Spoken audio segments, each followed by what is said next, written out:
Mga grapes po yan. Kaso wala pang bunga. Nasaan ang bunga niya?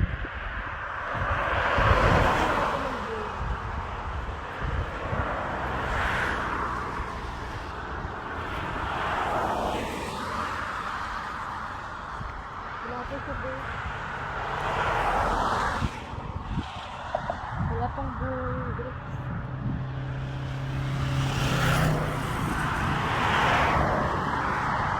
Walang binigay sa atin ng susi, ano?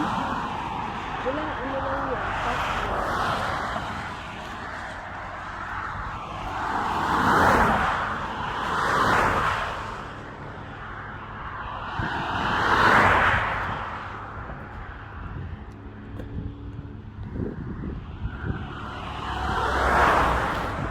Sure.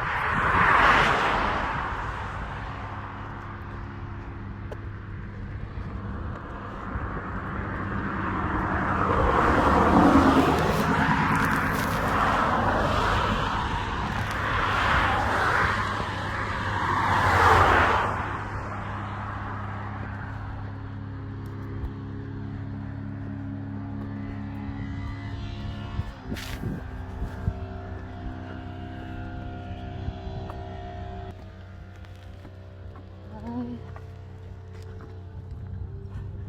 Ang baga. Parang live lang ah. Live sana. Ay. Ang layo po ng nilakad namin. Galing kami sa Kabihasnan. Kilometro. Yan mga grapes.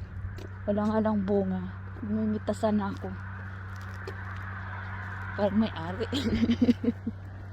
Pala may may-ari pala dito sa gusto ko. Ayun, tingnan mo oh. May ari. Dahil di sa taas ko. Ang lamig po. Ang daan yun. Dito tayo. Naliligaw tayo dyan. Hindi natin alam yun. Nasa bukid po kami ng Switzerland. At napakalamig. It's a 5 degrees Celsius. Wala pa yung negative.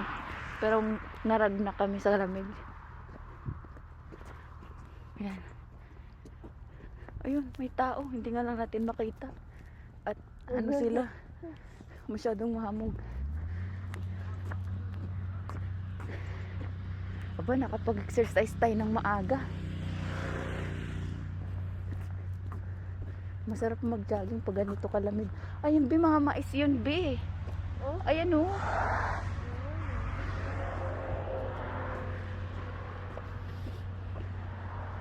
Meron pala yung mais dito. Ganda ng mga puno nila, oh. Wala nga lang makita, pero alas 8 na ng umaga dito. Ano yun? Ay, what's that? May uwak. May uwak.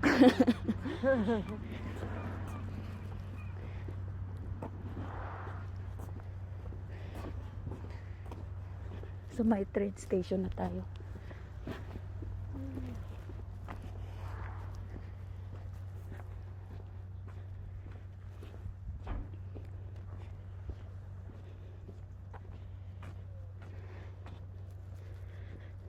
Grabe na mga ulap yan.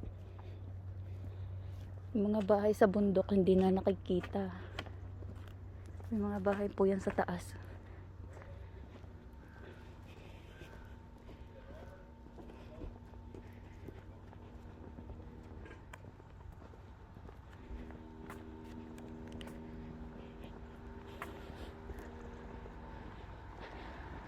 Yan, kami po pababa dyan.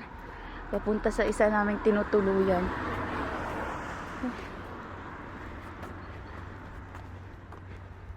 Ah, pag nag-street tayo doon, Oo, straight lang din pala.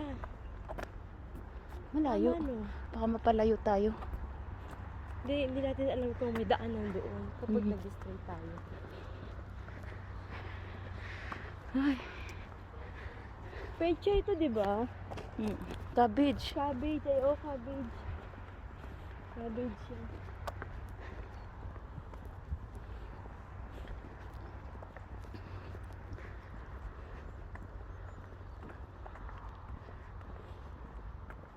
Galing. Felba. Felba.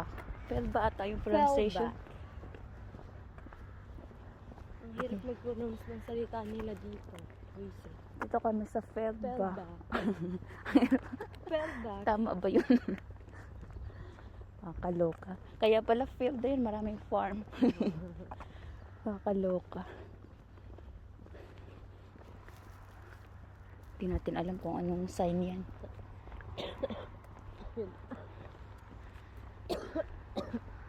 Ang layo na ng nilakad namin. Ayun si Donut. Ko. Malapit-lapit na kami dun sa bahay na tinutuluyan Si namin. Donut. Galing kami sa isang heritage house. Punta sa heritage house ulit.